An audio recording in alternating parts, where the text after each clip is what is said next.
네, 지금부터 해양수산 전망대회 해안 섹션을 시작하도록 하겠습니다.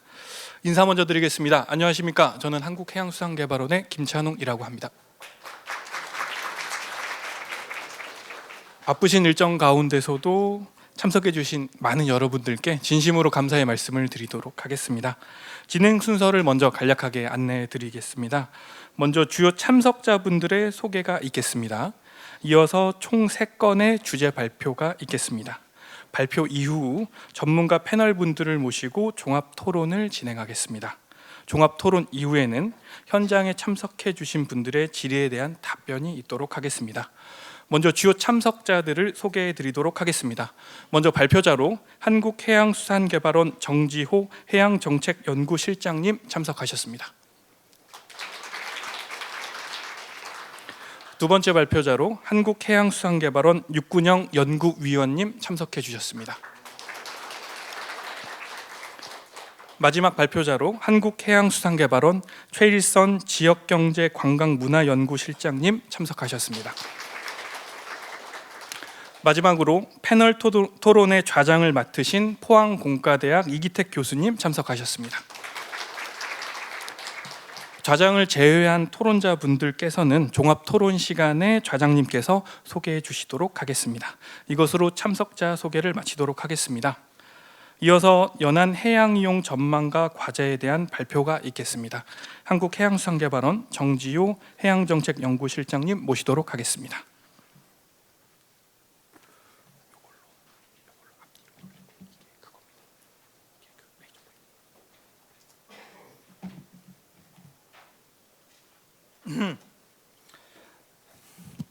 안녕하세요. 첫 번째 발표를 맡게 된 한국해양수산개발원의 정지호라고 합니다. 제가 준비한 주제는 연안해양이용 전망과 과제입니다. 다행히 시간이 그렇게 많이 주어져 있지 않아서요. 10분인데 10분 안에 핵심 위주로 이렇게 말씀드려 보겠습니다.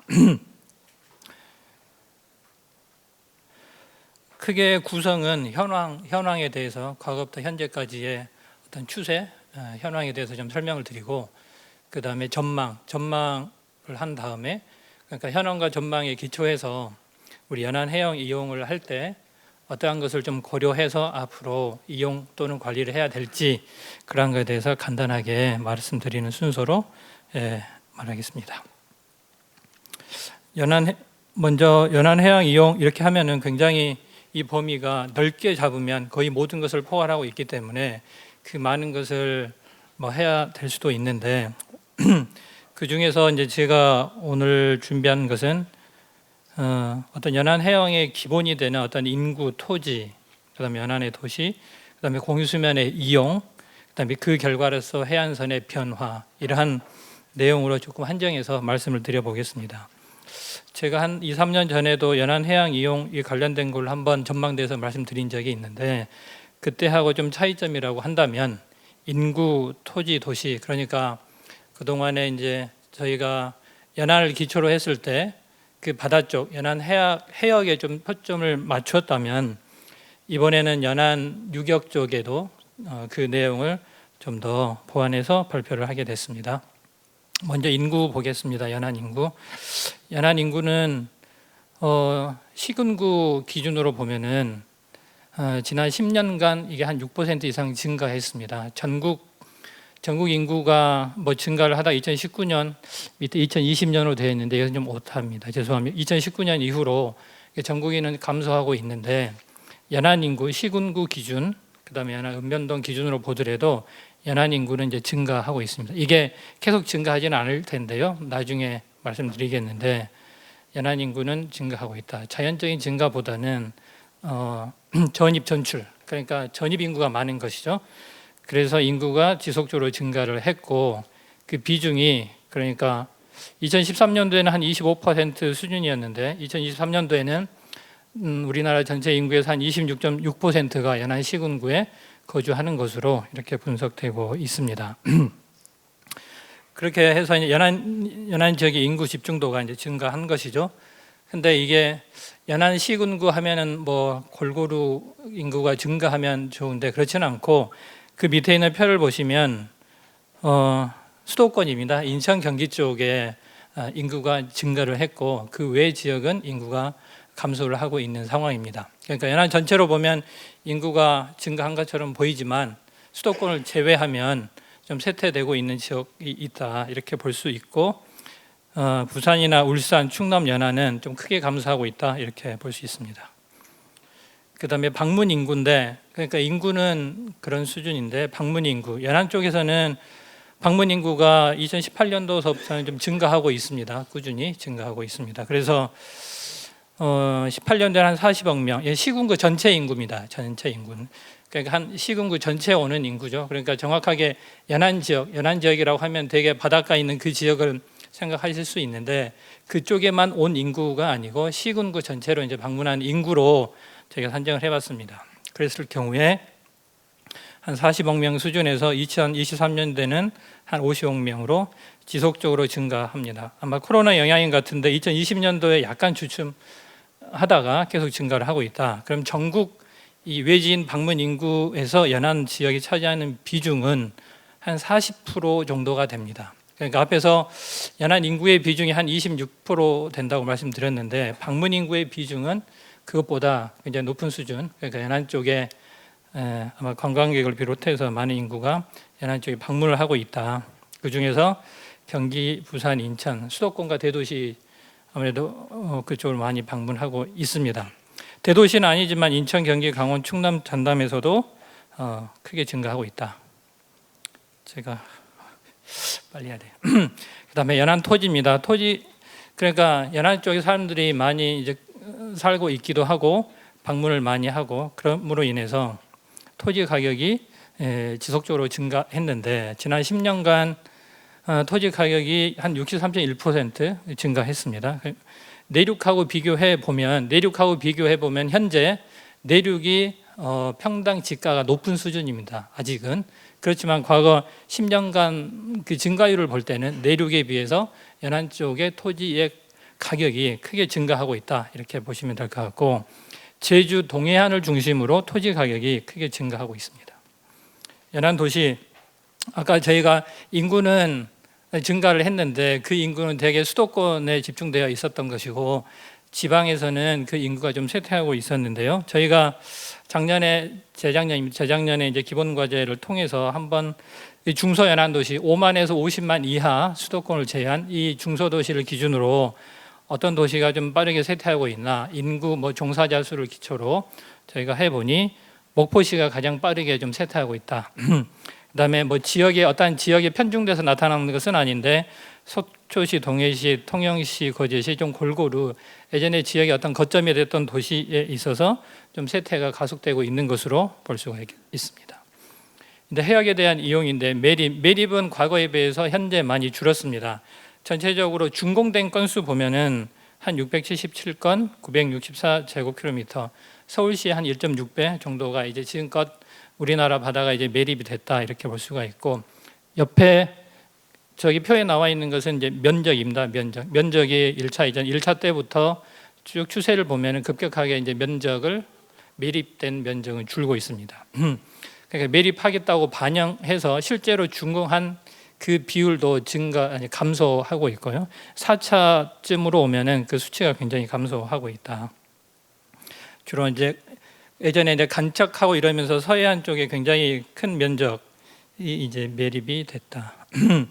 그러면 이제 매립은 전체적인 것은 감소는 하고 있지만 그래도 이제 매립이 지속되고 있는데 그 목적으로 보면 항만 어항, 이 공공 목적의 매립은 그 수치는 많이 줄었지만 그래도 지속적으로 매립이 되고 있다 이렇게 볼 수가 있겠습니다. 점사용, 공유수면을 이용하는 방법이 여러 가지가 있을 텐데 이제 매립은 그 해역을 완전히 토지로 전환하는 것인데 공유수면 점사용은 일정 기간 사용한 후에 원상 회복을 전제로 하고 있는 것입니다. 그 점사용은 지난 5년간 보면 건수는 크게 차이는 없습니다. 근데 그 면적은 좀 증가 추세에 있다. 그러니까 건수당 면적은 증가하고 있는 추세다. 아무래도 아마 해상 풍력을 비롯해서 여러 가지 큰 규모의 공유수면 점사용이 최근에 많이 있는 결과가 아닐까 이런 생각인데요. 부산, 인천, 전남에서 점사용 면적이 크게 증가하고 있다. 여기서 그러니까 매립은 감소를 했지만 점사용은 증가하고 있다. 점사용에는 이게 원상 회복이 전제이긴 하지만 이게 인공시설물을 설치해서 반영구적으로 공유수면을 이용하는 그러한 점사용 유형이 포함되어 있기 때문에 그 매립이 감소는 했지만 그러한 이용이 증가하고 있다. 이것을 보시면 될 것 같습니다. 이러한 개발로 인해서 우리나라 해안선은 지난 10년간 한 207km가 감소했습니다. 이게 이제 많이 감소했죠.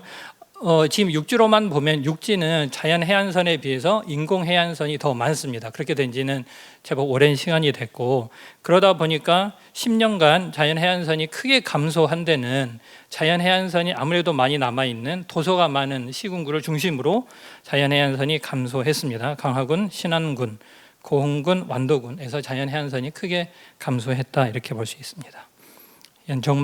전망은 저희가 계속 저희 실에서 전망을 어떻게 정교하게 할 수 있을 것인가 이제 연구를 하고 있는 차원인데요. 그렇게 대단한 전망이 있는 것은 아닌데요. 연안인구는 저희가 통계청에서 인구 추계를 하고 있는데 그 추계의 자료를 활용하고 현재 우리 연안 인구가 시도별로 차지하고 있는 비율, 이런 자료를 기반으로 저희가 한번 예측해 보면은 절대수는 2025년, 그러니까 올해서부터는 이제 감소할 것 같습니다. 근데 연안 쪽에, 그러니까 사회적인 이동 인구 이런 걸 고려했을 때 일정 기간 연안 지역의 인구 집중도는 유지되다. 한 2030년 이후부터는 그 집중도도 좀 떨어진다, 이렇게 예측을 할 수가 있고요.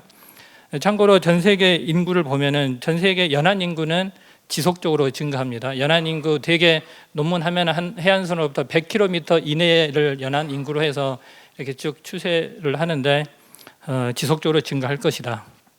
연안 이용 수요, 아무래도 연안 이용 개발 앞으로 어떻게 될 건가 하는 수요인데 산업단지 지속적으로 설치가 될 텐데 연안에 앞으로 설치될 전국 연안 산업단지 중에 한 80% 정도는 연안에 설치된다는 것이고요. 항만 인프라도 지속적으로 확충할 계획이고, 제 다음에 이제 발표하실 건데 해상 풍력도 지금까지 허가된 면적도 어마어마할 뿐만이 아니고 이게 실제로 설치되느냐는 다른 문제이겠지만 큰 수요의 연안 이용이 있다.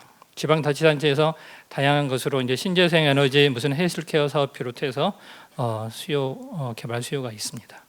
공유수면 이용, 이것은 이제 이번에 한 건 아니고 최근에 했던 어떤 보고서에 있는 내용인데, 그 추세를 그대로 이제 반영하면 공유수면 점사용은 증가하고 매립은 감소할 것이다, 이렇게 예측을 할 수가 있겠습니다. 이제 마지막인데 연안해양 주요 과제, 저희가 이제 최근 한 10년간 신문에 나와 있는 연안해양에 관련된 이슈, 주요한 이슈가 어떤 것인가를 저희가 한번 살펴봤는데, 크게는 아무래도 해양 재생에너지, 그다음에 재난재해, 그다음에 인구 구조, 그러니까 인구에 대한 문제, 그다음에 해양 기반 기술, 최근에 이제 해양 쪽의 신기술 개발, 이러한 이슈가 많이 도출이 됐습니다. 마지막입니다. 급히 마무리한 느낌이 있는데요. 자, 앞으로 이제 앞에서 살펴본 걸 보면은 연안 쪽의 거주 방문에 대한 매력도가 그래도 증가하고 있습니다. 그렇기 때문에 연안 방문자를 위한 매력적인 연안 공간의 조성이 필요할 텐데요.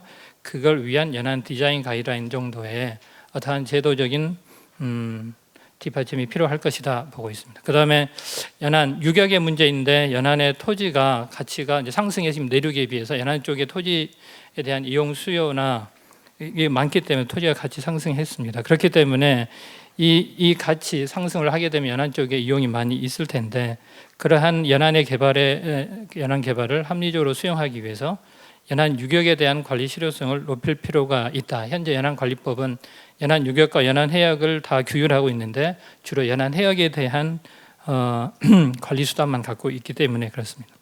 마지막으로는 해역에 대한 이용인데, 점사용 이용 수요가 증가하고 있습니다. 점사용 방식, 매립은 아니고 점사용 방식의 이용 수요가 증가하고 있는데, 그 이용 수요를 합리적으로 인허가해주고 관리할 수 있는 공유수면 점사용 허가 체계의 개편이 필요하다. 앞으로 전통적인 이용 수요에 비해서 지금은 큰 규모, 그다음에 입체적인 이용이 있기 때문에 이러한 새로운 이용 수요에 대비한 공유수면 점사용 허가 체계가 필요할 것이다, 이렇게 보고 있습니다.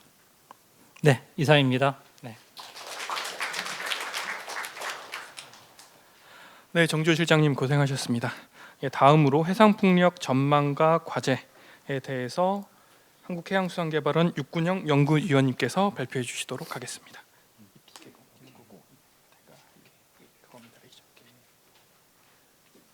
네, 안녕하십니까. 제가 감기가 한 달째 이러고 있어서 제 목소리가 좀 죄송합니다. 제가 다음 감기 걸릴 분한테 전해드려야 되는데 오늘 저한테 옮아가지 않으시기 바랍니다. 예, 앞에서 전체적인 내용을 잘 정리해 주셨고 저는 주로 해상 풍력과 관련된 내용 중심으로만 말씀을 드리겠습니다. 전력 지금 전 세계적으로 먼저 살펴보면 75.2기가와트, 1기가와트가 그 보통 원전 하나 정도의 크기라고 합니다. 1에서 1.5기가 정도를 보고 있는데 이미 해상에 한 70여 개 이상의 원전의 규모에 버금가는 발전기가 설치가 되어 있습니다.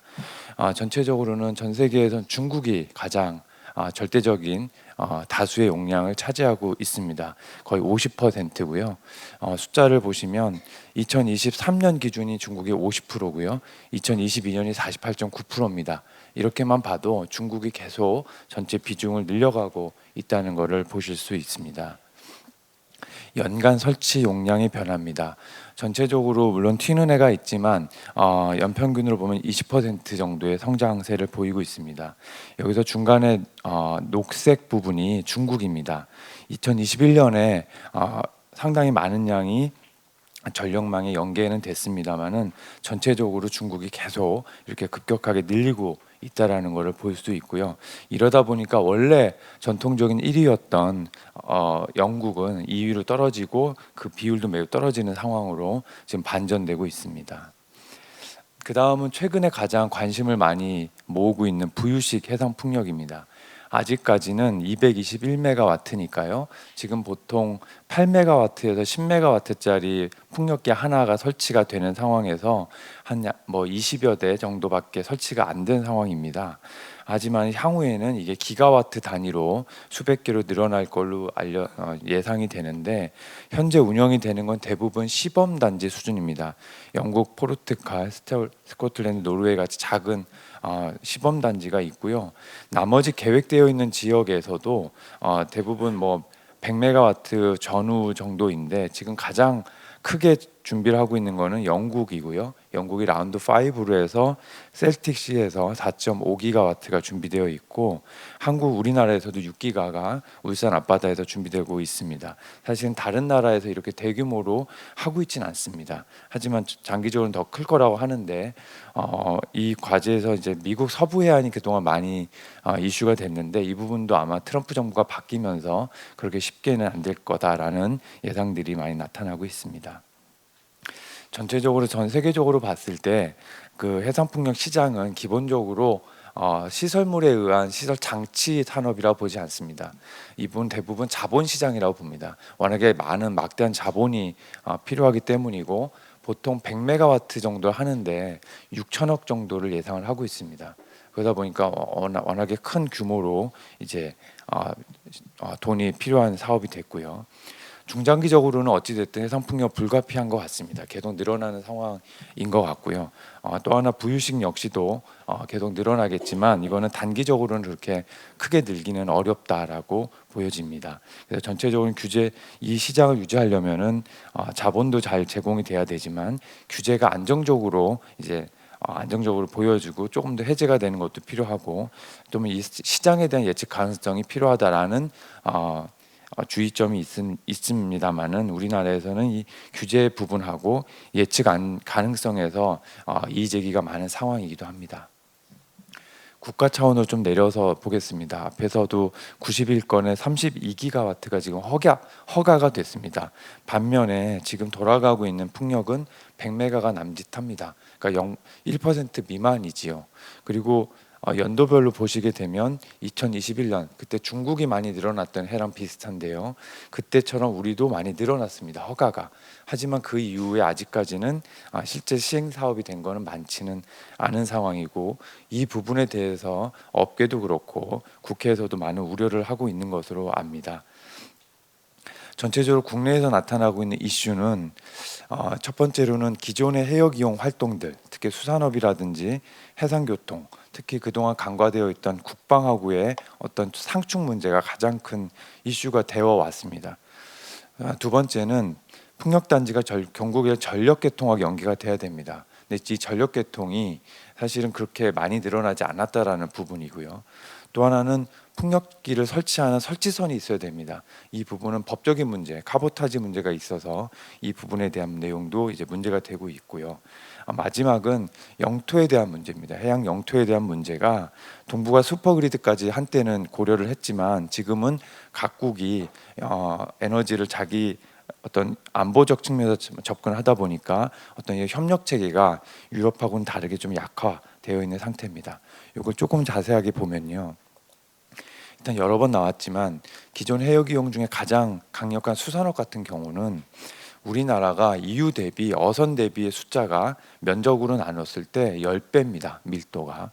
다시 말하면 EU에서는 풍력 업체들이 고려하지 않는 수산업 활동을 국내에서는 10배 이상 고려해야 된다라는 뜻이 됩니다. 두 번째는 해운입니다. 우리나라 수출입 물동량이 물론 무게로 보겠지만은 전체 물동량의 99%가 다 배로 가죠.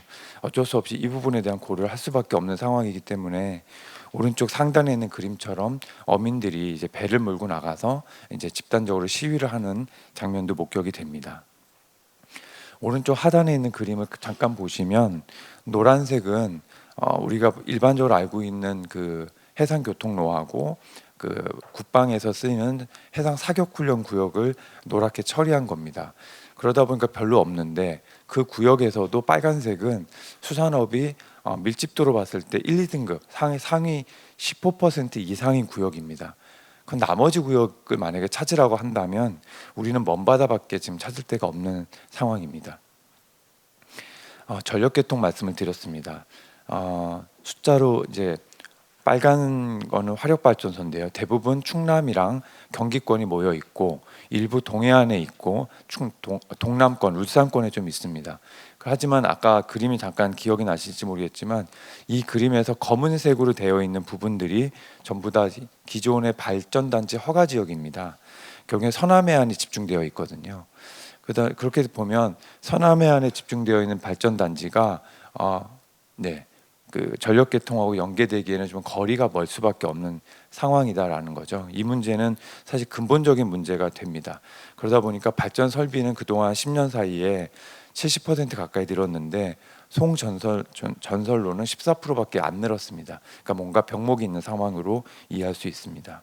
그러다 보니까 이제 돌고 있는 풍력기를 세우는 비율도 급격하게 늘어나고 있습니다. 제주도 사례를 볼 수 있고요. 또 하나는 설치선의 문제입니다. 이 설치선은 국내 사업이기 때문에 국적선이 가야 됩니다. 근데 이걸 무시하고 최근에 중국 선박이 들어와서 작업을 하다가 해경한테 적발이 된 사례도 있습니다. 이 부분은 이제 기반 시설로서 이 시설들이 필요한 상황이 됐다라고 볼 수 있습니다. 해양 안보 측면인데요. 이제 이 그림에서 제일 중요한 건 결국에 영해입니다. 영해가 파란색으로 되어 있는데 영해 안에서는 외국계 기업이 들어왔을 때 해수부의 허가 사항입니다. 영해 밖에서는 승인 사항과 동의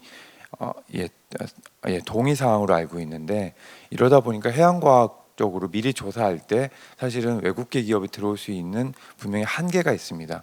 이 문제는 대규모 입지를 공급하는 정부가 입지를 공급하는 방식에 좀 의존해야 될 수밖에 없는 거고요.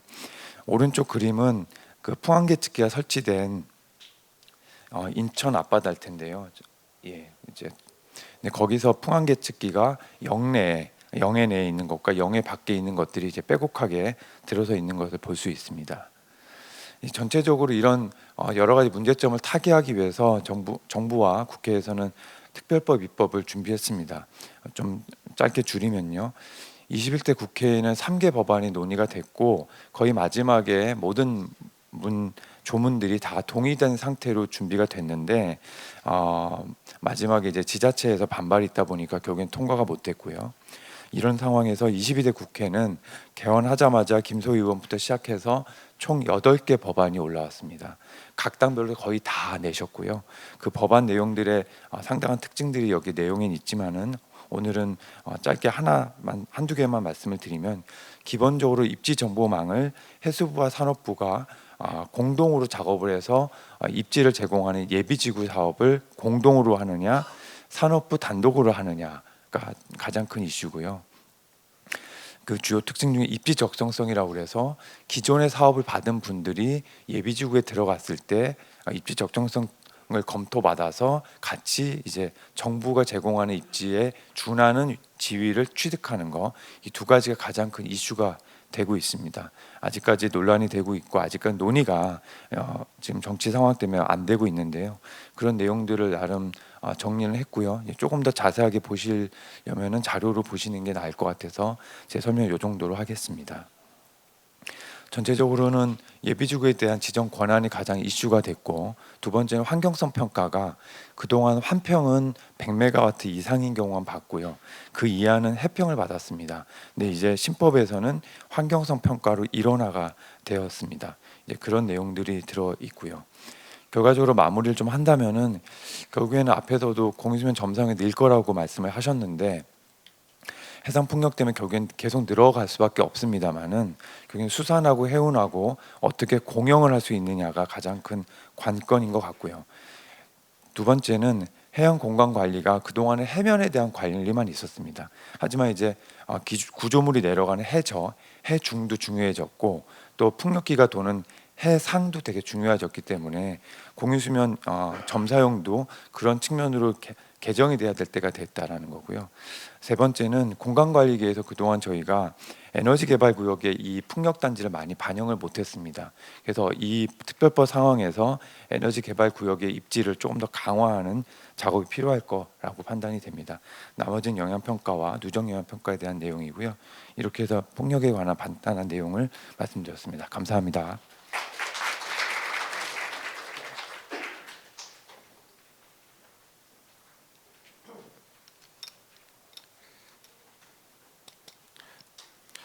예, 다음은 해양관광 전망과 과제에 대해서 최일선 실장님께서 발표해 주시도록 하겠습니다.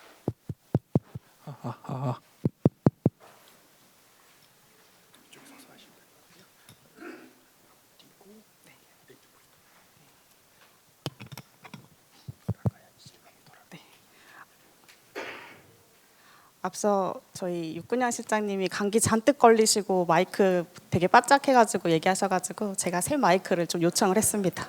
제가 다른 분들 다 그러시겠지만 아픈 거 굉장히 싫어하거든요. 그리고 독감 주사도 안 맞아가지고.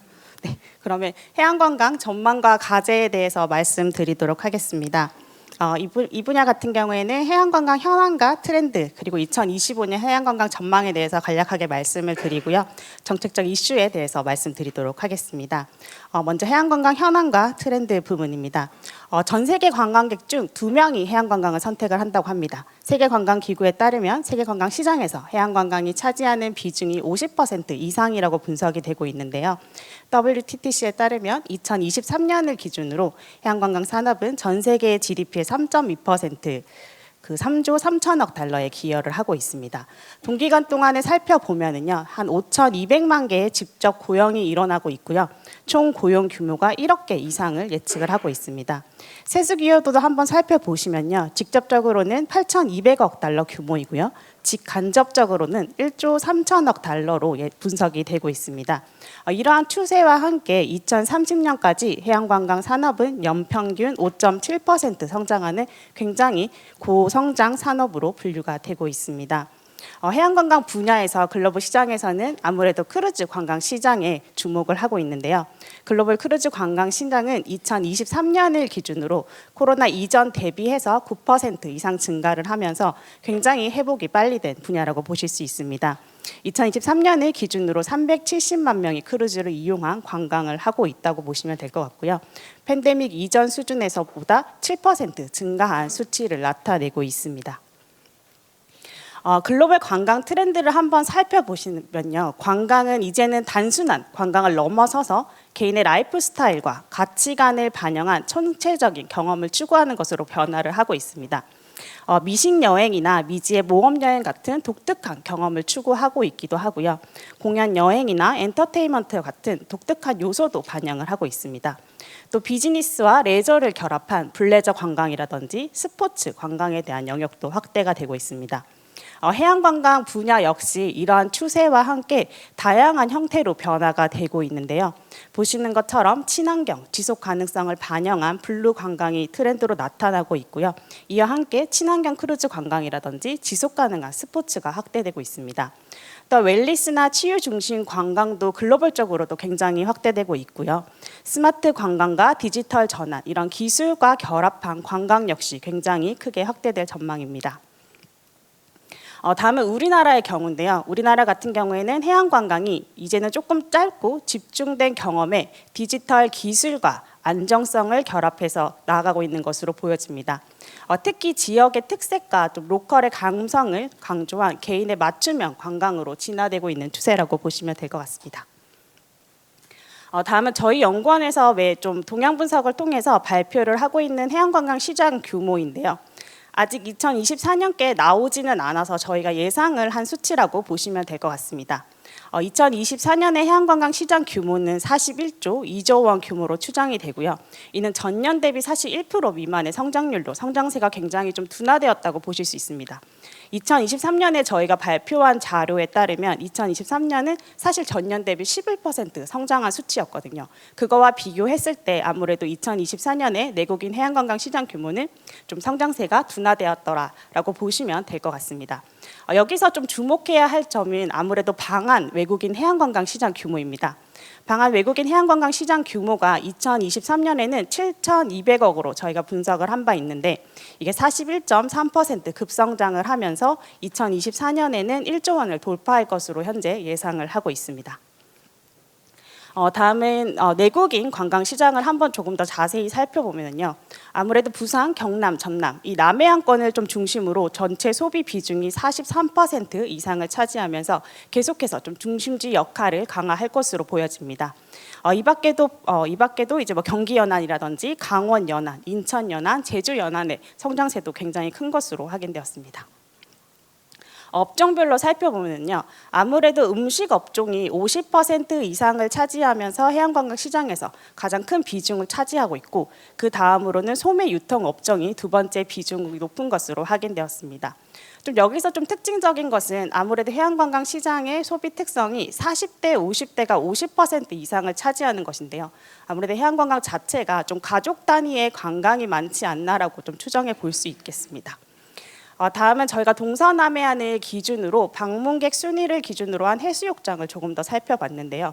13개 해수욕장을 기준으로 봤더니 부산 해수욕장인 광안리, 해운대 해수욕장의 소비가 이들 13개 해수욕장의 소비의 47.2%를 차지하면서 굉장히 높은 소비 비중을 차지한 것으로 나타났습니다. 이들 두 해수욕장은 아무래도 음식업종 비중이 64%, 72.4%로 굉장히 높은 것을 확인하실 수 있습니다. 다음은 2025년 해양관광 전망입니다. 저희가 먼저 설문을 좀 기반으로 응답자 1,000명을 대상으로 2025년에 해양관광 지출이 얼마나 늘어날 것이냐라고 좀 질문을 해봤는데요. 전체 응답자의 65.4%가 해양관광에 대한 지출이 좀 증가할 것이라고 대답을 했고 반면에 11.7%가 감소할 것이라고 얘기는 했습니다. 다만 저희가 가지고 있는 이 신용카드 빅데이터를 기반으로 좀 시계열적으로 분석을 해본 결과 앞서 말씀드린 것처럼 2024년은 해양관광 시장 소비 규모가 41조 2천억으로 예상을 했고요. 이를 좀 그냥 시계열적으로 분석을 해봤을 때 2025년은 전년 대비 5.7% 성장률을 기록하면서 43조 6천억 원을 전망을 하고 있습니다. 다음은 좀 설문을 기반으로 그렇다면 당신들이 해양관광을 할 때 어느 지역을 가서 좀 소비를 할 것이냐라고 질문을 했을 때 38.7%가 부산 연안이라고 응답을 했고요. 뒤이어서 제주, 강원 순으로 높은 비율을 차지하는 것으로 나타났습니다. 이들 세 지역을 가지고 저희가 가지고 있는 신용카드 데이터로 한번 추정을 해봤더니 2025년의 해양관광 소비 규모는 부산 같은 경우에는 전년 대비 7.4% 성장을 하면서 7조 2천억 원이 전망이 됐고요. 제주 연안 같은 경우에는 4조 7천억 원, 간호원 연안은 4조 3천억으로 전망이 되고 있습니다. 다음은 저희가 이동통신 데이터를 기반으로 해서 2025년에 연안 지역 방문객의 총량을 전망을 해봤습니다. 2024년을 기준으로는 연안 지역 방문객 총량은 20.7억 명이 예상이 되었고요. 2025년은 전년 대비 2.4% 증가하며 21.2억 명이 전망이 되었습니다. 앞서 말씀드린 세 지역에 대해서 좀 각각을 분석해 본 결과 2025년은 부산 연안 같은 경우에는 방문객 총량이 3억 5,900만 명, 제주는 1억 2,500, 그리고 강원 연안은 1억 2천만 명이 전망이 됩니다. 다음은 25년의 해양관광 정책 이슈입니다. 2025년의 해양관광은 해양레저관광진흥법의 시행을 중심으로 새로운 물결을 열어갈 것으로 예상이 됩니다. 특히 연안 크루즈 같은 시범 사업으로 좀 특별하고 새로운 해양 관광을 경험을 제공할 것으로 예상이 되고요. 이러한 사업들은 해양과 관광지를 연결하는 새로운 해상 루트를 추진함으로써 해양 관광의 이동을 늘리고 확대를 할 전망으로 예상됩니다. 특히 건강과 힐링 중심의 해양 관광의 웰니스 산업, 그리고 해양 스포츠와 모험성 레크레이션을 가지고 있는 역동적인 관광, 해양 문화와 미식 관광 등 다채로운 관광 콘텐츠 등이 아무래도 성장할 예상이고요. 계속해서 지속 가능하고 친환경적인 해양 관광은 정책의 중심에 있을 것으로 생각됩니다. 특히 24년처럼 문체부 등과 다부처 협력을 통한 시너지 확대가 예상이 됩니다. 네, 이상입니다.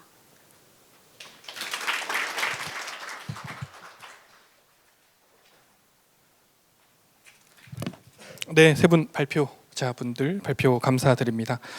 예, 이어서 종합 토론이 있도록 하겠습니다. 예, 잠시 자리 정돈을 먼저 하도록 하겠습니다. 토론자분들께서는 앞쪽에 준비되어 있는 좌석으로 이동 부탁드리겠습니다. 종합 토론 시간에는 포항공과대학 교수님이시자 제1대 한림원 회장님이셨던 이기택 교수님께서 토론을 주재해 주시도록 하겠습니다. 네, 그리고 자료집 보시면은 앞부분에 해양수산 전망대 만족도 조사에 대한 QR코드가 있습니다.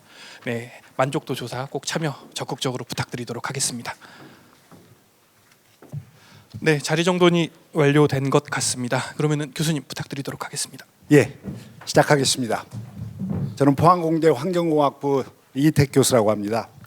우선 2025년 해양수산 전망대회 해양 세션에 참가해 주신 모든 분들께 감사드립니다. 오늘 토론 종합 토론의 대강의 일정에 대해서 제가 간략하게 설명을 드리고 시작하겠습니다. 우선 토론자 소개는 각 토론자께서 직접 자신에 대해서 굉장히 간략하게 소개해 주시면 되겠습니다. 그리고 토론은 두 라운드에 걸쳐서 진행을 할 예정입니다. 이번 세 분의 발표를 해주신 발표 제목과 사실 유사한데요. 좀 더 이제 포커스를 두기 위해서 첫 번째 라운드에서는 연안 해양 이용과 전망, 그리고 해양 관광의 전망과 과제, 이거를 묶어서 토론자님들께서 의견을 제시해 주고요. 그 다음에는 두 번째는 해상 풍력 전망과 과제에 대해서 토론을 진행하겠습니다. 각 라운드마다 토론자님들의 의견이 다 개진이 되면 혹시 플로우에서 질문이라든가 아니면 의견이 있으시면 시간이 허락하는 한 잠시 받겠습니다. 자, 그러면 종합 토론을 시작하기 전에 토론자님들의 소개가 있겠습니다. 토론 순서와 토론자 소개는 제 쪽에서부터 오른쪽에 계신 김승환 교수님으로부터 왼쪽으로 진행을 하겠습니다. 네, 소개만 하면 되나요? 예. 예, 맞습니다. 소개만 하십시오. 네, 안녕하세요. 저는 한국에너지공대 켄텍이라고 부르는 학교에서 차세대 전력계통을 연구하는 교수 김승완이라고 합니다. 그리고 현재 기후에너지 정책 싱크탱크인 사단법인 넥스트라는 기관의 대표도 겸하고 있습니다. 네, 반갑습니다. 안녕하세요. 국립외교원 반길주입니다. 저는 국제정치, 국제안보, 해양안보를 연구를 하고 있고요. 귀중한 기회에 함께해서 기쁘게 생각을 합니다. 감사합니다. 안녕하십니까. 해양수산부 해양정책과장입니다. 저희 해양정책과에서는 해양 교육, 문화, 또 해양박물관, 해양과학관 등을 만들고 운영하고 이런 사업들을 하고 있습니다. 감사합니다. 예, 안녕하세요. 저는 한양대 국제관광대학원 원장을 맡고 있는 이훈입니다. 해수부에서는 정책자문위원을 좀 오래 하다 보니까 사실 작년부터는 정책자문위원장 같이 겸하고 있고요. 지금 국회에도 국회의원 한 43분하고 국회관광산업포럼이라는 걸 만들어서 그 공동대표를 겸하고 있습니다. 저는 오늘 다른 분야보다는 해양 관광에 대한 것으로 같이 이야기를 나누고자 합니다. 고맙습니다. 네, 안녕하세요. 국토연구원 임은선입니다. 저는 국토, 지역, 도시 이렇게 다양한 분야의 연구에 주로 데이터로 가지고 분석하고 미래 전망하는 쪽 연구를 담당하고 있습니다. 오늘 좋은 행사에 불러주셔서 감사합니다. 네, 안녕하세요. 한국해양산개발원 최지연입니다. 저는 해양연구본부를 전반적으로 책임지고 있고요. 저는 해양과 관련된 건 거의 다 하는 것 같습니다. 그래서 아무튼 오늘 이번 토론이 두 개의 라운드로 진행을 하신다고 하니 굉장히 기대되는 토론으로 한번 최선을 다해 보도록 하시고, 그다음에 무엇보다 우리 새해 복 많이 받으시고요. 올해는 모두 평안한 한 해 되시기를 바라겠습니다. 오늘 토론 패널들께서는 과학뿐만이 아니라 정책 그리고 외교 안보 모든 분야에서 우리나라를 대표하는 분들이 참석을 하셨기 때문에 같은 주제라고 해도 여러분들께서 다양한 의견을 들으실 수 있습니다. 그러면 우선 첫째 그 발표 정지호 박사님과 우리 최일선 박사님께서 발표해 주신 연안 해양의 이용 그리고 해양 관광 이 두 가지 주제의 현황과 문제점 또는 개선점을 위주로 토론을 시작하겠습니다. 그러면 우선 대체적으로 의견 발표는 3분 이내에서 끝내주시고요. 만약에 제가 인터뷰를 하면 한 30초 내에 정리를 해주시면 감사하겠습니다. 웬만하면 5시 5분 전에 모든 토론을 마치려고 합니다. 우선 김성환 교수님께서 말씀해 주시면 감사하겠습니다. 네. 네, 저는 에너지 전공자입니다. 그래서 요 공간에 에너지를 하시는 분이 얼마나 있을지 잘 모르겠는데 그래도 곰곰이 생각해 보면은 아마 바라보는 미래는 좀 비슷하지 않을까 싶습니다. 그래서 제가 하는 얘기는 관광이랑은 전혀 관련이 없고요. 그 연안 항만의 활용에 대한 얘기부터 좀 해보려고 하는데 저는 제가 우연한 기회에 육군영 박사님하고 좀 대화를 나눴던 계기로 오늘 참여를 하게 됐는데 대화를 나누다 보니까 내렸던 결론은 결국 바다를 잘 활용하는 것 그리고 바다 연안의 어떤 공간을 잘 활용하는 것에 에너지 분야의 미래가 있다라는 것에 굉장히 공감대가 많이 형성됐던 기억이 있습니다. 그래서 저는 어쨌든 에너지 전공자니까 해상풍력이랑 이제 항만, 연안 공간의 활용을 어떻게 연결시켜야 되나라는 고민을 되게 많이 하는데요. 제가 운영하는 기관인 사단법인 넥스트에서 작년에 해상풍력 보급을 위한 항만은 준비되었나라는 이슈 브리프를 발표한 적이 있습니다. 그래서 해상풍력 업계에서는 굉장히 센세이션을 했는데요. 왜냐하면 해상풍력을 하시는 분들은 해상풍력의 개발까지만 고려하고요. 지금은 아직 개발이 대대적으로 된 것도 없고 그냥 다 파이낸싱 단계 혹은 사업의 기획 단계에 불과하는데 그러다 보니까 뒤따라오는 모든 행위들은 알아서 될 거라고 상상을 했던 거죠. 허가만 받으면. 그런데 실제로 계산을 해보니 어떤 계산을 해봤냐면 현재 우리가 갖고 있는 항만 그리고 현재까지의 항만 기본계획 그러니까 4차 항만 기본계획이 21년에 나왔더라고요. 그 항만 기본계획들에서 담고 있는 항만들의 캐파, 그래서 해상풍력 건설 조립을 위한 캐파를 계산을 해보고 해상 풍력의 입지를 연동을 시켜서 이동 거리랑 설치 선박의 개수, 그 항만의 설치 선박이 정박할 수 있는지 여부 이런 걸 다 따져서 모델링을 해봤더니 전력 수급 기본 계획, 그러니까 에너지 분야의 기본 계획에서 목표로 하는 해상 풍력의 절반밖에 못한다라는 결과가 나왔습니다.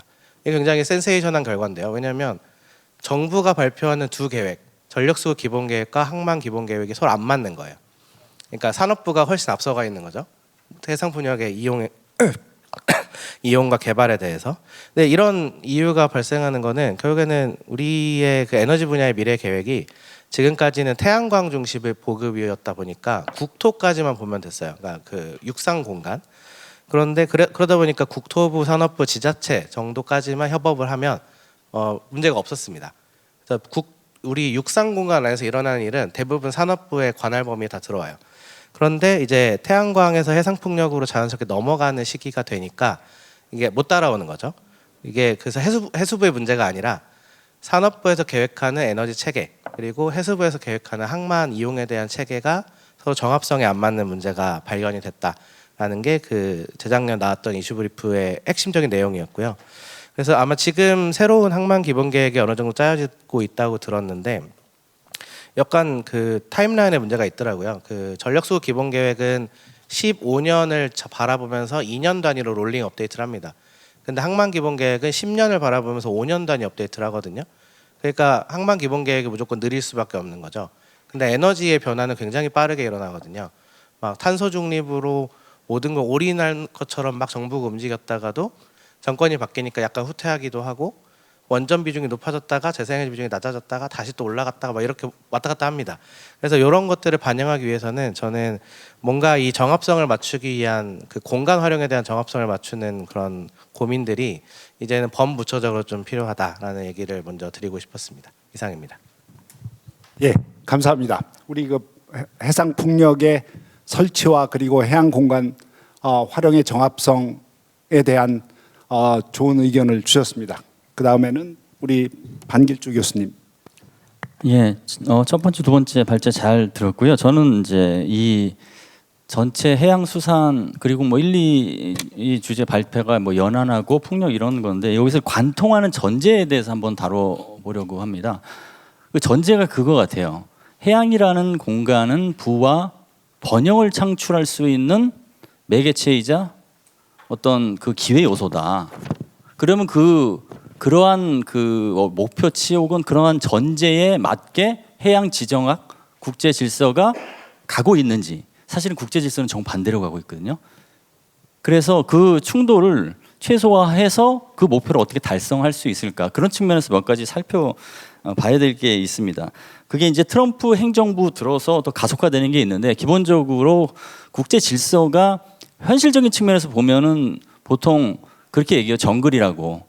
그럼 좀 희망적으로 보면 정원이라고 얘기를 하거든요. 근데 지금은 정글과 정원으로도 설명이 안 되는 혼돈의 상태로 접어들고 있기 때문에 이러면 해양이라는 공간이 닫힐 가능성이 있다라는 게 이제 문제가 있는 거죠. 예를 들면 러시아 우크라이나 전쟁을 하니까 항공기 항로가 바뀌었거든요. 우회하게끔 해상 교통로가 해양 리스크로 인해서 다치게 되면 아까 이제 크루즈도 말씀하셨는데 크루즈의 항로가 바뀔 수밖에 없습니다. 이게 타격을 받는 것이죠. 그래서 여기에 관심을 가져야 되는데 지금 한 간단히 세 가지만 뭐 한 1분 30초 남았으니까 설명드리면 해양 지정학이 트럼프 시대 때 인도태평양으로 전환이 될 겁니다. 그러기 위해서 이스라엘 하마스 전쟁도 오늘 타결한 것이고요. 그 얘기는 뭐냐면 중요하지만 그만큼 해양 리스크도 높아진다는 얘기입니다. 두 번째는 해양 중심성이 높아지는데 이게 해양 협력이 아니라 해양 충돌의 공간으로 가속화될 것이다. 예를 들면 그게 이제 대리전으로 되는 것이죠. 인도 태평양 지역은 강대국 경쟁의 대리전이 되는 것이고 발트해 같은 게 있잖아요. 발트해는 회색지대 경쟁의 대리전이 되는 것이고 그다음에 북극해 같은 경우에는 미래 강대국 정치의 대리전이 되는 겁니다. 그러니까 이런 공간이 충돌의 기제가 생겨서 결국은 해양이 공공재가 아니고 쟁취해서 찾아와야 되는 상대의 공간이 된다. 그걸 이제 생각해야 되는 부분이 있고요.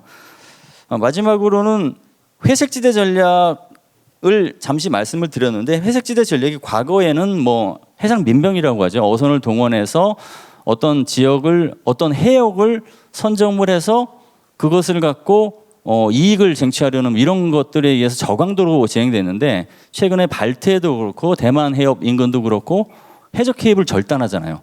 그래서 회색지대 전략이 고강도로 되는 측면이 있다. 그래서 이런 해양 지정학의 변화, 국제 안보 질서의 변화 속에서 해양이라는 공간을 어떻게 계속 공공재로 유지할 수 있을까라는 정책을 혼자서가 아니라 다른 국가하고 협력을 해야 될 필요성이 있습니다. 이상입니다.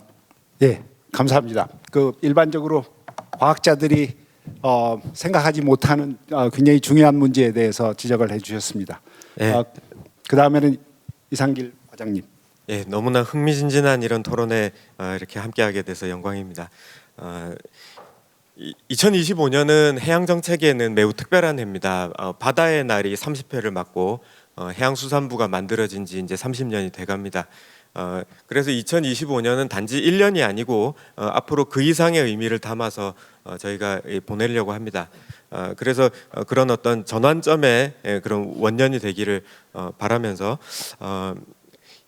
그 중에 이제 그동안 우리가 앞서 이제 방길주 교수님 말씀하신 대로 바다를 바라보던 전통적인 시각에서 우리가 많이 변화해야 될 필요가 있다. 앞서 정재호 실장님 말씀하신 대로도 연안 이용의 그 양상이 이제 그 매립이나 이게 아니라 그 점사용 보다 그 먼 바다로 또 깊은 곳으로 이렇게 가는 그런 패턴들이 두드러져 보인다라는 것들을 우리가 잘 봐야 될 것 같습니다.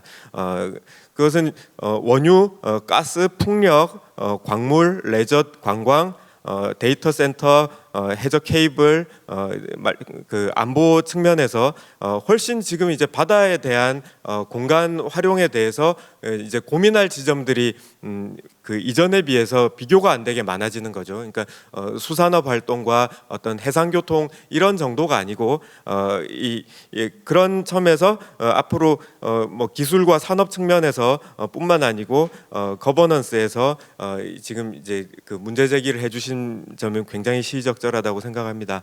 그런 점에서 국가가 산업적인 측면에서 볼 때는 우리가 뭐 노르웨이라든지 이런 좀 그 사례가 있는데 우리가 해양 패권이 될 수는 없어도 슈퍼을이 될 수 있는 그런 산업적인 기반, 기술적인 기반을 만들어야 되겠다는 그런 좀 화두를 가지고 있고요. 그리고 이제 전력 때문에라도 우리 지금 해양 공간에 대해서 상당한 압박을 받고 있는데 여기 지정학적 불확실성까지 우리가 지금 이제 고민을 해야 되는, 그래서 수상과 수중, 수면을 같이 고민하는 그 정책이 필요하다.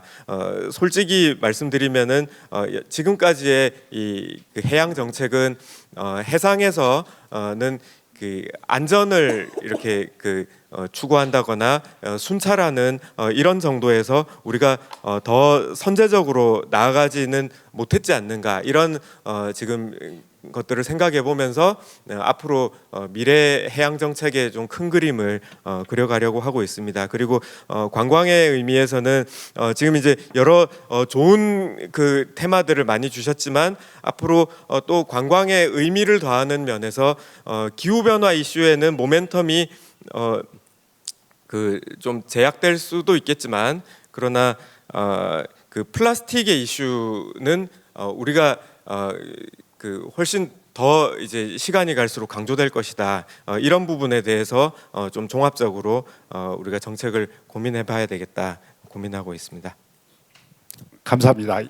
그 변화하는 세상에서 정책 또한 해양 공간 활용이 증가되면서 정책 또한 훨씬 다양하고 복잡할 가능성이 높다는 말씀이십니다. 그 다음에는 관광 파트에 대해서 우리 이훈 교수님께서 말씀해 주시겠습니다. 네, 고맙습니다. 그 최일선 실장님이 아주 깔끔하게 해양 관광에 대해서 잘 전망해 주시고 정리를 해 주셨습니다. 이제 우선은 그 전망에 대해서 한 3가지 정도 먼저 좀 이렇게 좀 보완을 했으면 좋겠는데요.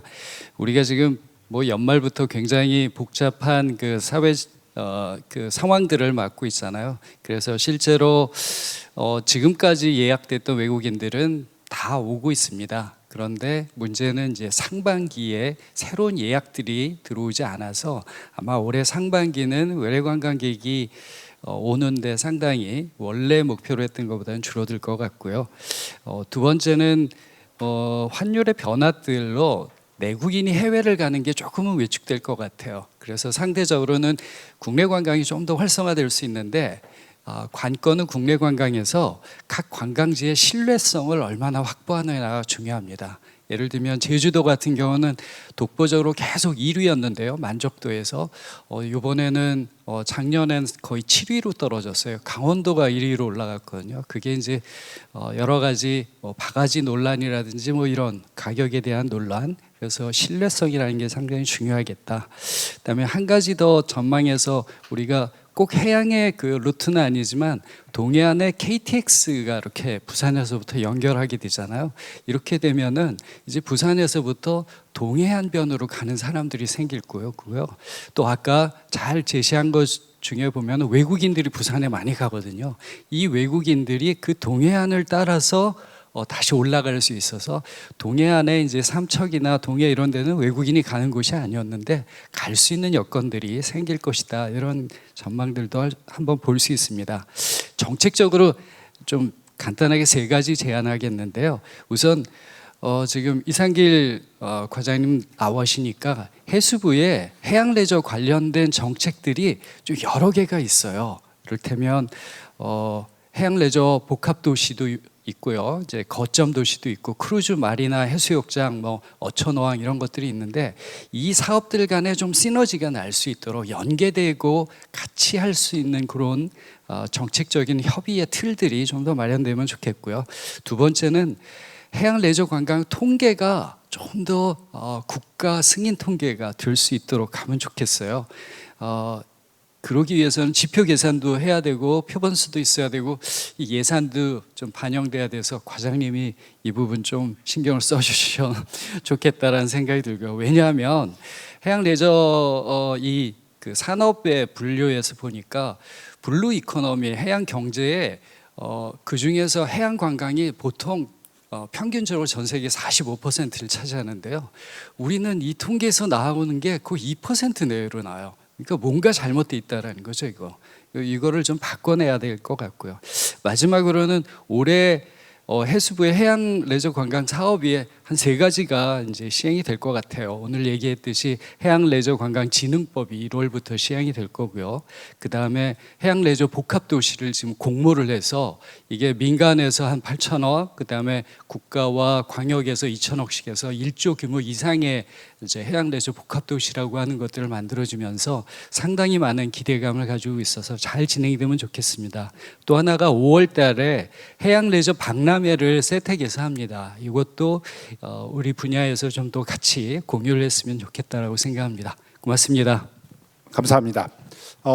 확실한 것은 1월 달에 그 동해선이 개통이 되면서 제가 포항에 살고 있으니까 그 기차를 예약을 하려고 하는데 굉장히 어렵습니다. 또 원하는 사람들이 너무너무 많습니다. 그래서 확실히 거기는 활성화가 될 거는 같습니다.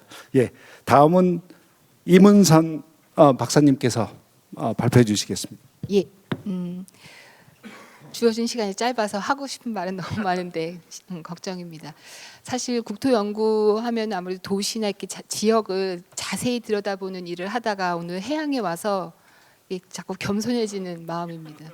무슨 얘기를 해도 그냥 넓은 해양의 한 점 얘기하는 것 같아서 조금 숙연한 마음으로 한 두 가지만 말씀드리겠습니다. 이제 첫 번째 부분은 오늘 우리 정지호 실장님께서 연안 지역, 연안 특히 유격의 인구라든가 토지, 도시 문제까지 국토 쪽에서 바라봤던 이야기들을 여기 와서 들으니까 상당히 이제 점점점 다부처 협업 적으로 우리가 국토 공간, 해양 공간을 바라보고 있구나 이런 관점에서도 이게 반가운 마음이었는데 다만 이걸 조금 더 생각해 보면 같은 정책 대상이지만 용어도 다르고 정책도 다르고 법도 다르고 그리고 거기에 들어가는 수단도 다 다르기 때문에 자칫 잘못하면 중복이 될 수도 있고 어떻다면은 시너지가 나지 않는 방향의 반대 방향이 그러니까 시너지의 반대가 될 수도 있다라고 하는 우려들도 좀 있습니다. 그래서 앞으로 이제 해수원과 이제 저희도 같은 국책연구기관 안에 있으니까 협업을 좀 해서 어떤 정책 방향에 대한 비전을 좀 공유하면 좋겠다는 게 첫 번째 말씀이고요.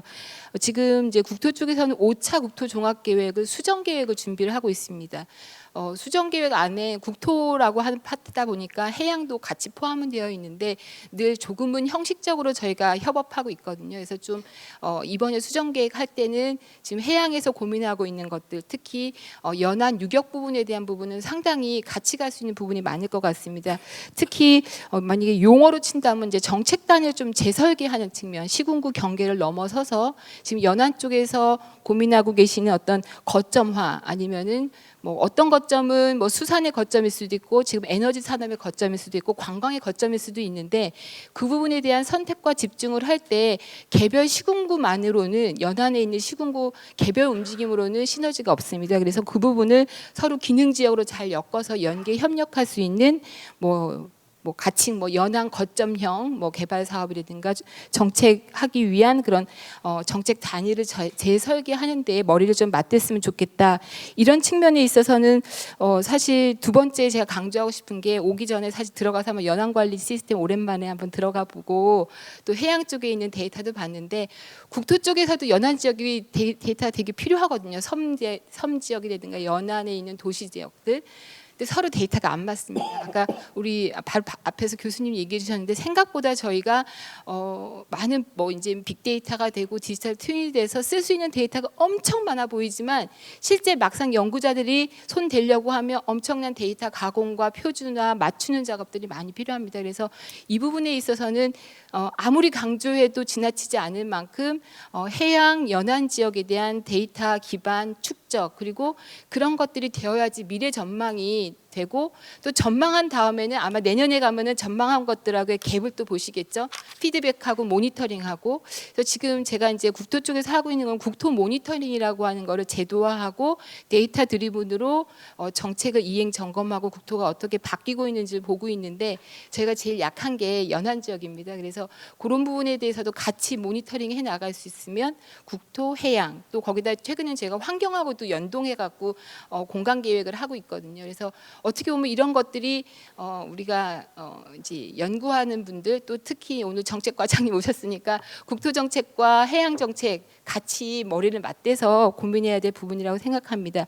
저희가 지금 인구 위기라고 하는데 생각보다 이 위기가 심각합니다. 오늘 정주호 실장님께서 연안 지역에 인구가 집중되어 가고 있다. 하지만 인구가 감소한다라고 했는데 그 이면을 까보면 구조 문제는 심각합니다. 그래서 지금 심각한 고령화의 문제, 청년들의 유출 문제 이런 것들을 아마 같이 연구를 한다면 좀 저희가 이제 시적절한 정책 타겟팅을 하고 거기에 맞는 맞춤형 정책을 하는데도 좀 기여할 수 있지 않을까라는 생각하고 아무튼 오늘 시간이 짧아서 여기까지만 말씀드리겠습니다. 감사합니다. 네, 감사합니다. 그 국토 종합계 수정 계획에 해양의 정보라든가 아니면 여러 가지 발전 계획들이 자율주기적으로 합쳐져야 된다는 아주 중요한 지적을 해주셨습니다. 그 마지막으로 우리 최지연 KMI 박사님. 네. 저는 한 세 가지 정도 말씀드리겠습니다. 일단 저는 이 해양 이용과 연안 이용에 대해서 그다음에 우리 해양 관광 전반적으로 생각을 해볼 때 우리의 해양이나 연안의 이용은 그동안 어떻게 해왔었나 곰곰이 생각을 해보면 저는 국가의 일방적 독점적인 이용 체계에 따라서 그 이용 형태가 정해졌다라고 생각을 합니다. 그랬었을 때 이런 이제는 해양 중심, 연안 중심의 이용 체계를 어떻게 만들 것이냐에 대한 추계 전환이 저는 필요하리라고 보고 특히 정부에 대한 주도보다는 정부와 지역, 그다음에 그 지역에서 살고 있는 사람, 그다음에 산업, 기업 여러 가지 다층적 협력적 거버넌스 하에서의 연안 이용 체계에 대한 추계 전환이 좀 필요하다. 이제 그런 것들이 궁극적으로는 우리가 이 해양이라고 하는 것은 부가가치를 내려면 그 지역의 부와 연결이 돼야지 되는 거기 때문에 전체적으로 국가 주도보다는 이제는 지역의 어떤 자율적 체계에서의 추계 전환이 첫 번째가 필요하다고 봤고요. 두 번째는 일단 해양이라고 하면 과거에는 갈등의 공간이었었습니다. 폭력도 그렇고 관광 모든 것이 전통적인 이용과 새로운 이용이 부딪힘으로써 낳는 갈등, 그러다 보니까 사회적 비용이 상당히 많이 들었습니다. 그래서 지금은 이제 해양이 통합행정이 된 지도 이제 30년이 됐다라고 한다면 이제 공존의 공간에서 같이 어떻게 부의 번영을 이룰 것인가에 대한 고민을 하면서 이용 체계가 변화돼야지 된다라고 생각을 합니다.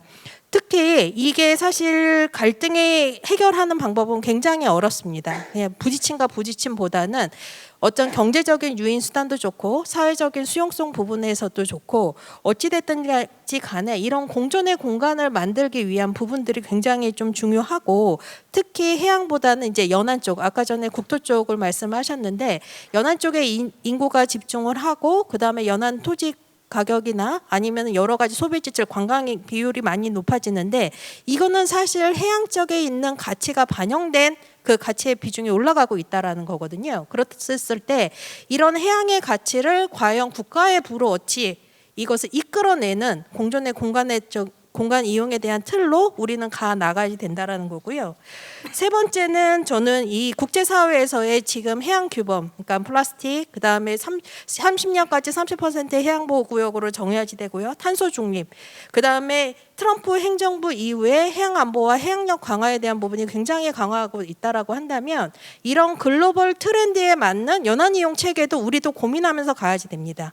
우리가 해양 국가로 가자라고 하면서 이런 글로벌 트렌드에 맞지 않게 적극적으로 해양 이용을 하지 않는다라고 한다면 저희는 해양 국가라고 이게 적극적으로 표현하지 저는 못할 것 같아요. 그래서 이러한 트렌드에 맞게끔 연안 이용, 해양 이용이나 이런 트렌드에 맞게끔 우리의 해양력 체계도 다시 한번 설계해야지 된다라고 생각을 합니다. 이상입니다.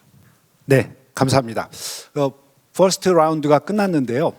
지금 시간이 약간 오버돼서 질문은 마지막에 받겠습니다. 두 번째 라운드에서는 우선 핵심 주제가 해상 폭력의 전망과 그리고 과제인데 첫 번째 라운드에서 충분하게 말씀을 못 하셨으면 이 과제에 상관없이 좀 더 첫 번째 라운드에서 말씀하신 거를 좀 더 심도 있게 더 말씀하셔도 됩니다.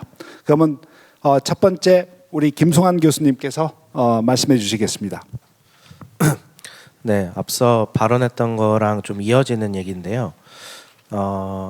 해상폭력 활용을 위한 해상 공간을 설계할 때 어떤 계획 방법론을 써야 되는가에 대한 얘기를 좀 드리려고 합니다. 좀 전문적인 얘기일 것 같긴 한데요. 왜 제가 전력하는 사람이 바다를 보고 있느냐, 이제 이걸 여쭤보시면 이렇게 답합니다. 저는 우리나라의 에너지 분야가 육지에서 뭔가를 더 할 수 있는 여력이 이제는 많이 남지 않았다. 실제로 공간이 부족한 거라기보다는 토지의 효율적 이용을 고려했을 때 전국을 태양광으로 뒤덮는 방식의 개발은 실은 그거는 지속 가능하지 않은 상황이라고 봅니다. 그런데 우리가 탄소 중립을 하려면 태양광은 약 300기가와트 이상, 현재 30기가와트가 깔려 있거든요. 10배 더 깔아야 되고요. 근데 이렇게 맞추면 해상 풍력은 100기가와트 정도 수준이 필요합니다. 왜 이렇게 조그만 나라에서 설비 용량이 많이 필요하느냐? 우리가 제조업을 다 갖고 있기 때문입니다. 그래서 뭐 영국 같은 데서 탄소 중립하는 거는 우리나라의 절반 정도밖에 안 필요하거든요. 그러니까 굉장히 어려운 환경이긴 합니다. 그럼 우리나라가 이거 할 수 있느냐? 기술적 잠재량만 보면 할 수 있습니다. 토지도 충분하고요. 하지만 토지의 효율성을 고려했을 때는 이게 경제적으로 최적은 아닐 수 있다라는 판단을 합니다.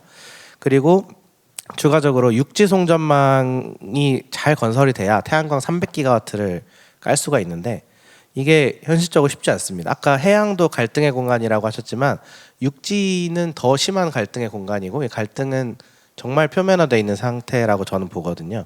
그러면 우리가 미래의 에너지 계획을 세울 때는 태양광을 조금 조정하고 해상 풍력을 늘리는 방향이 오히려 우리나라한테 맞다라는 판단을 일단 첫 번째로 하고 있고요.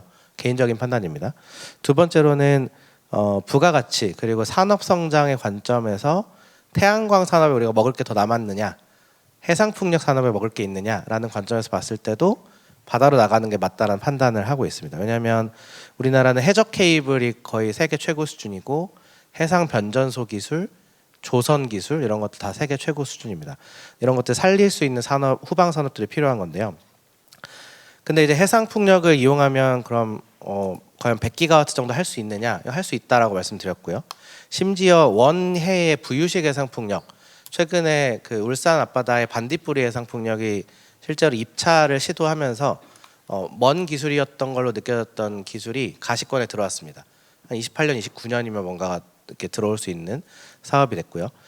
그러면은 이제 원해의 부유식 해상 풍력까지 쓰면은 200기가와트 이상도 할 수가 있다라는 판단을 하고 있습니다. 그런데 이렇게 막대한 규모의 해상 풍력을 개발하고 이걸 또 전력 계통에 연결하기 위해서는 사실은 육지 송전망 보강은 거의 불가능하기 때문에 해저에 지금 육지에 존재하는 만큼의 준하는 그리드가 깔려야 됩니다. 그러니까 이거는 지금까지 해양을 전공하신 분들이 전혀 다루지 않았던 이슈라고 생각을 하거든요. 이런 접근을 하고 있는 나라는 정말 몇 개 안 됩니다. 영국 그리고 북해에 있는 그 인접한 국가들 정도만 해상 그리드에 대한 얘기를 하고 있습니다. 미국은 해상 풍력이 거의 불모지에 가깝습니다. 네, 그래서 이런 것들 우리가 거의 프론티어에서 개발을 해야 되는 상황인데 이게 대부분의 국가가 좀 상황이 비슷한 게 해상 풍력 잠재량이 높은 지역은 전력 수요가 밀집한 지역이랑 거리가 멉니다. 우리는 서남해 지역에 해상 풍력 잠재량이 밀집돼 있고 원해로 가면 제주도 아래쪽까지 가야 되는데 수요는 다 수도권에 있죠. 그래서 이게 해저를 지나는 장거리 백본망이 필요하고 그 장거리 백본망의 중간 기착지로서 에너지 섬들이 필요합니다. 덴마크에서는 에너지 섬을 인공으로 만드는 사업들을 하고 있는데 우리나라는 인공으로 만드는 것보다는 서해에 있는 무인도를 활용하는 게 굉장히 좋은 솔루션입니다. 그리고 이 인공섬을 만들면 거기에 배터리 저장 장치나 해상 수소 생산 플랜트까지 설치를 해서 이게 융복합적인 에너지 그 공간으로 탈바꿈할 수 있거든요. 근데 이런 것들을 이제 하는데 계속 말씀드리지만 산업부의 관점에서는 이게 안 보이는 영역입니다. 산업부는 육지 안에서만 뭔가를 해왔으니까. 그래서 이거를 좀 앞서 나가는 국가들이 어떻게 하느냐. 앞서 나가는 국가는 결국 영국이나 북해의 국가들인데 이들은 다 홀리스틱 플래닝이라는 방식을 씁니다. 홀리스틱이라는 게 마치 신처럼 전지전능하게 내려다본다라는 뉘앙스인데요. 이게 결국에는 해상 공간의 개발에 대한 권한을 가진 강력한 주체를 하나를 두고 그 공간을 이 주체가 사업자한테 분양을 하고 그리고 해상 공간의 개발과 해양 구제, 군사 작전 구역의 회피, 전력 계통의 신증설 계획을 육지랑 해상을 통합해서 고려하는 그런 플래닝 방식을 의미합니다. 이거 이렇게 되면은 귀결이 어떻게 되냐면 그러면 뭔가 범부처적인 거버넌스가 필요하다라는 결론이 되게 되고요. 그러면 해상풍력특별법이 통과가 돼야지만 이런 개발이 가능하구나라는 결론에 이르게 됩니다. 하지만 해상풍력특별법이 아직 초기 단계라서 제가 말씀드린 개념의 한 10% 정도밖에 못 담았거든요. 그래서 이제 우리가 앞으로 이런 논의들을 할 때 해양을 하시는 분들도 해양의 관점에서 해상풍력특별법 그리고 전력망특별법의 진화를 같이 봐주시면 좋겠다라는 말씀을 드립니다. 이상입니다. 예, 감사합니다. 이게 사실은 우리가 제조업이 발달해서 제조업에 필요한 에너지를 서포트하기 위해서 해양 공간을 활용한 해양 풍력이 필요하고 그 가능성이 높다는 아주 긍정적인 말씀을 해주셨습니다. 시간은 조금 오버하셨는데, 네. 그 다음은 방길주 교수님. 예, 저는 트럼프와 해양 그 관련 연관성을 좀 부연을 하고자 합니다. 세 가지 발제가 사실은 뭐 연안 해양 이용, 그 다음에 뭐 풍력, 관광 이런 것들이 이제 내용인데 그게 이제 사실은 인류가 발전하면서 거기에 맞게끔 해양 인프라가 발전하고 해양 활용이 이제 수준이 높아지고 이런 게 이제 사실은 동기화되는 거거든요. 근데 이게 국제 질서하고 보면 그렇게 발전하는 모습이 세계화라는 모습 속에는 동기화가 되는데 그럼 지금의 국제 질서가 세계화냐 반세계화거든요. 그리고 그거를 대변하는 게 트럼프가 구축하고자 하는 메이가 질서라는 거거든요. 그러니까 거기에 이제 충돌이 되는 지점이 분명히 있기 때문에 여기에서 돌파구를 어떻게 마련할 것이냐라는 숙제가 분명히 있고요. 그래서 그런 측면에서 저는 해양의 방향성을 지금 트럼프 시대 때 두 가지로 볼 수 있을 것 같아요. 첫 번째는 융합, 두 번째는 팽창인데 첫 번째 융합이라고 하는 것은 대중국 견제의 핵심이 경제 안보거든요. 그 경제 안보를 미국이 챙겨내겠다. 거기에 이제 미국이 이제 이익을 받는 경제 안보입니다. 거기에서 이용할 수 있는 공간이 해양이다라는 겁니다. 그래서 경제 안보하고 해양 안보가 굉장히 고강도로 융합이 될 것이라는 얘기고요. 그 얘기는 뭐냐? 우리나라 입장에서는 비유사 입장국이 마음에 들지 않는 상황이 되면 특정 해양 공간의 통로가 닫힐 수 있다. 그럼 그 경우 어떻게 해결할 것이냐는 문제가 있는 것이고요. 두 번째는 팽창인데 해양이라는 공간이 이제 팽창하고 있습니다. 다 아시다시피 트럼프 당선인이 그린란드 문제 얘기했죠. 그리고 멕시코만도 지금 뭐 미국만으로 바꾼다는 얘기를 한 상황이고요. 그 다음에 파나마 운하도 이제 통제하겠다고 이제 하는 얘기까지 하고 있잖아요. 이거는 해양이라는 공간이 현상 유지 혹은 공공재의 공간이 아니라 팽창을 위한 현상 변경의 공간으로 지금 가고 있다. 그것도 이제 도전 요소가 될 겁니다. 그러면 이제 우리나라가 어떻게 해야 되느냐는 이제 얘기가 나오는데 이 도전 요소가 굉장히 우리나라가 해양을 통해서 번영을 이룬 국가이기 때문에 해양 문제를 해결하지 않으면 안 되는 상황이 돼서 해양을 이용해야만 하는 상황이 이제 도전요가 됐습니다. 근데 거꾸로 그런 해양 국가였기 때문에 알게 모르게 그게 국가가 아주 중추적으로 그다음에 노력과 집중을 통해서 발전시키진 않았다 하더라도 해양 국가라는 어떤 그 지향점을 갖고 누적된 결과가 우리의 해양 그 자산이 돼서 대미 레버리지가 생기고 있거든요. 그게 이제 대표적으로 얘기 나오고 있는 조선 능력입니다. 그게 이제 MRO를 얘기를 하고 있지만 MRO는 시작이고 뭐 전투함 그 성능 개량 나중에는 이제 건조까지 할 수 있는 그 방향으로 가서 이게 이제 결국은 우리나라가 해양을 통해서 대미 레버리지를 만들고 그러면 그게 전체적으로 외교 전략적 협상력을 높일 수 있다. 그 협상력이 높아진 상태에서 우리가 요구하는 해양 공간의 활용도를 주문하는 방향으로 그렇게 그 외교안보 전략을 설계할 필요가 있다 이렇게 말씀드리고 싶습니다. 예, 감사합니다. 세 번째 이상길 과장님. 예, 역대 그 제가 이렇게 그냥 참관을 했거나 참여했던 어떤 토론보다도 흥미진진한 것 같습니다. 이 금년에 2025년은 진짜 대한민국이 해양 국가에 걸맞는 지금 이제 이 세션을 진행하고 있구나.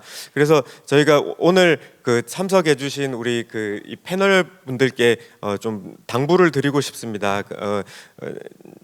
김승환 교수님께서 그 지금 산업과 에너지 문제에 대해서 지금 이제 해양 쪽의 관점을 지금 꿰뚫어 보시고 지금 이걸 연결해야 되겠다라는 부분 그리고 방길주 교수님께 이 지금 이 해양에서의 그 충돌 문제가 앞으로의 이 그 어떤 경제 안보와 연결되는 데 아주 직결된다라는 그 말씀 정말 깊이 새깁니다.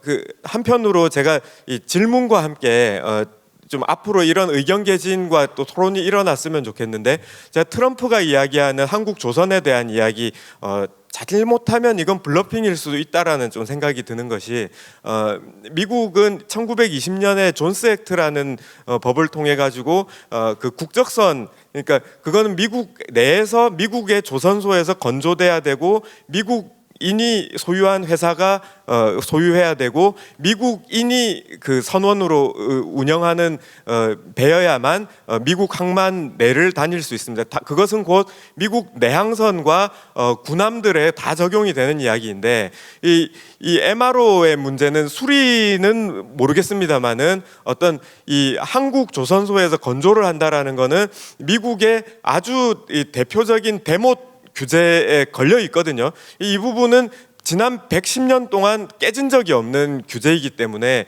이걸 갖다가 공화 민주 어디에도 손을 못 대는 규제라서 이걸 과연 지금 트럼프가 이것까지도 이렇게 풀어낼 것인가가 저는 굉장한 의문인데 근데 이 부분에 대해서는 어떤 언론에서도 이렇게 이야기하는 거를 못 봤습니다. 그러니까 아마 이거는 해운을 하던 사람들이나 아는 규제인 것 같은데 그래서 이 존스 액트를 갖다가 같이 연계해가지고 대미 전략에서 이게 우리가 요구할 게 뭔지 아니면 제약이 뭔지를 갖다가 좀 깊이 분석하는 기회가 됐으면 좋겠고 그런 곳에서 우리가 좀 해양수산부하고 관계자들이 좀 같이 참여했으면 좋겠습니다.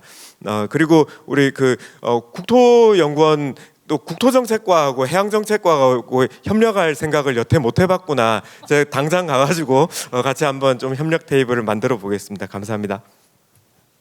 예, 감사합니다. 혹시 나중에 시간이 많이 없는데 있으면 반 교수님이 그 과장님에 대한 아까 질문에 대해서 나중에 말씀할 기회가 있었으면 좋겠습니다.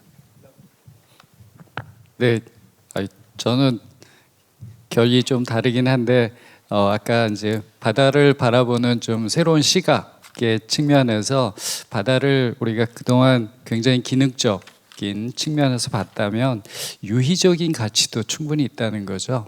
놀이 가치 같은 것들이 굉장히 많이 있다고 생각하고 그러기 위해서는 예를 들어서 이제 그런 것들이 요트나 크루즈와 같은 것들이 수요가 증가해야 그 다음에 이게 산업화로 될 수 있어요. 근데 우리가 아직 그것들이 조금 더 활성화돼야 되는 것 같아요. 예를 들면 호주의 골드 코스트 같은 경우는 요트 산업으로 증가하다가 그것이 제작, 수리 등으로 해서 산업의 생태계가 형성돼서 지역에 만들어지는데 이런 부분들이 좀 필요할 것 같고요. 또 우리 아까 인구 감소 얘기 같은 걸 했는데 이미 이제 방문자 경제 같은 경우에 약 한 50명 정도가 방문하면 지역에 한 명이 소비하는 것을 대체함으로써 이제 인구 정책의 하나의 대안이 되고 있다. 이게 사실 일본에서부터 오랫동안 얘기가 됐거든요. 그래서 일본의 지방 섬멸 보호소 같은 거에 보면은 그런 것을 위해서 그러니까 방문자 경제를 활성시켜야 되고 또 한 가지 젊은이들이 지역을 떠나지 않게 하기 위해서는 새로운 그 서비스 산업을 지역에 만들어야 이 사람들이 1차 산업이나 2차 산업 말고도 일할 수 있는 일자리가 있어야 된다라고 하는 얘기들을 하고 있어서 이런 부분도 좀 고려를 됐으면 좋겠고요. 예를 들면 탄소 감축 같은 경우도 관광에서 보면은 탄소 배출의 75%가 교통수단에서 나와요. 그러면 이제 해양 관광의 앞으로의 방향은 오래 체류하는 관광으로 가서 빈번하게 교통수단을 덜 쓰는 이런 관광에 대한 논의들도 필요하지 않을까라고 생각을 합니다. 예, 고맙습니다. 예. 네, 감사합니다. 그 다음은 임은선 박사님. 예, 저는 해상 풍력의 전문가가 아니라 그냥 드 아이디어 정도로만 토론을 드릴 것 같은데요. 첫 번째로는 사실 지금 국가에서 균형 발전 차원에서 기획 발전 특구 제도가 있고 그 특구에 많은 이렇게 경쟁력인 걸 유치하려고 하는데 에너지 다소비 기업들을 연안 지역으로 좀 몰아가지고 그렇게 특구 안에 지금 계획 입지 얘기하셨는데 저는 지금 계획 입지 파트가 풍력 에너지의 공급지하고 소비지의 거리 격차 얘기하시는데 풍력 발전이 있는 근거리에 에너지 다소비 기업들이 올 수 있도록 방향성으로도 우리가 그렇게 가져가면 뭐 지금 경남 지역 어디 지역 다 기회발전 특구에다가 정말 이렇게 유행하는 기업들을 유치하려고 아젠다만 많이 갖고 가거든요. 그러지 말고 좀 실속 있게 그런 에너지 다소비형 수요지를 좀 가지고 올 수 있는 물론 쉽지는 않습니다만 그런 방향성. 두 번째로는 아까 이제 제가 거점 연안에도 거점 육성하는데 조금 우리가 좀 주력하자라는 말씀드렸는데 현재 에너지라고 하는 부분이 자급자족될 수 있는 거로 미래에는 가지 않겠습니까? 당장은 아니지만 그러면 지금에 있는 경제 활동권 뭐 이렇게 지금 얘기하는 게 사실 컴팩트한 네트워크 개발이라고 하는 부분이 인구 감소 시대, 저성장 시대 되게 중요한 아젠다로 저희는 국토공간 구조 측면에서는 얘기를 하고 있거든요. 그런 측면에서 봤을 때 에너지 부분을 소비권으로 이렇게 묶어가지고 좀 이제 거점 연안 지역의 육성과 에너지 자급자족 도시할 수 있는 그런 어떤 생활권 육성 이런 아이디어들도 좀 정책 아젠다에 포함해서 검토해 주시면 좋을 것 같습니다. 이상입니다. 네, 감사합니다. 마지막으로 네. 최지연 박사님. 뭐 제가 하고 싶은 말에 한 30% 정도밖에 못한 것 같아서 매우 아쉽습니다. 뭐 형평, 책임, 연결 뭐 이런 어떤 좀 방향성에 대해서 조금 더 얘기하고 싶었는데 이거는 나중에 좀 더 깊게 얘기할 수 있는 자리를 저희 본부 차원에서 한번 만들어서 여기 계시는 분들 다시 모셔가지고 토론을 해야지 될 것 같아요. 근데 우리 해상 풍력에 대해서 좀 제가 얘기하고 싶은 것은 무엇보다 저는 우리나라의 해양 관리에 대한 역량이 저는 상당히 높다라고 생각합니다. 이게 우리가 우리나라에서만 보면 왜 저렇게 못 풀어 이럴 수도 있지만 바깥에서 나가서 우리나라를 봤을 때 우리나라의 해양 관리의 역량은 수준이 상당히 높다. 그리고 기술도 상당히 높다. 이렇게 생각을 합니다. 근데 제도적인 영역으로 딱 들어와서 보면 우리의 어떤 특성이나 우리의 관리 역량이나 그다음에 우리만의 어찌 보면 해결 솔루션이나 이런 것들에 대한 제도의 반영보다는 외국에서 뭐 하고 있더라라고 하는 제도들이 만들어지는 경우가 저는 종종 봤습니다. 그래서 저는 이런 우리나라만의 이런 높은 수준의 관리 역량이나 기술을 통해서 어떻게 하면은 해양 관리 체계를 만들어 나갈 것인가가 고민이 되는데, 그게 바로 우리가 가지고 있는 해양 공간 관리 제도가 지금 어렵게 지난 정부에서 만들어졌지만 그게 지금은 아직은 그 활용도가 낮은 걸로 알고 있어서 이 MSP, 그러니까 마린 스페셜 플래닝 해양 공간 관리에 대한 제도에 대한 2.0 체계가 만들어져야지 된다라고 생각합니다. 이게 있어야 사실은 해상풍력의 입지라든지 이용이라든지 제가 아까 말씀드렸던 갈등의 공간에서 공존의 공간으로 어떻게 전환할 것인지에 대한 제도적 틀을 이제는 다시 설계해야지 된다. 그리고 이 체계는 반드시 만들어져야지 됐는데, 여기에 하나의 관점은 아까 육 박사님이 지적했듯이 해양 경제적 안보의 관점에서도 같이 들어가 줘야지 된다라고 생각합니다. 우리가 바다를 어떻게 적극적으로 이용하느냐에 따라서 모든 세계가 바라보고 있는 거거든요. 그런 차원에서 저는 분명히 이런 마린 스페셜 플래닝 체계 2.0 체계를 반드시 이제 만들어져야지 되고, 지금 이런 해양에 대한 이용에 대한 관리 역량들이 아세안이라든지 에이펙이라든지 이런 다른 국가들이 우리나라에 대한 노하우를 굉장히 벤치마킹하고 가져가려고 합니다.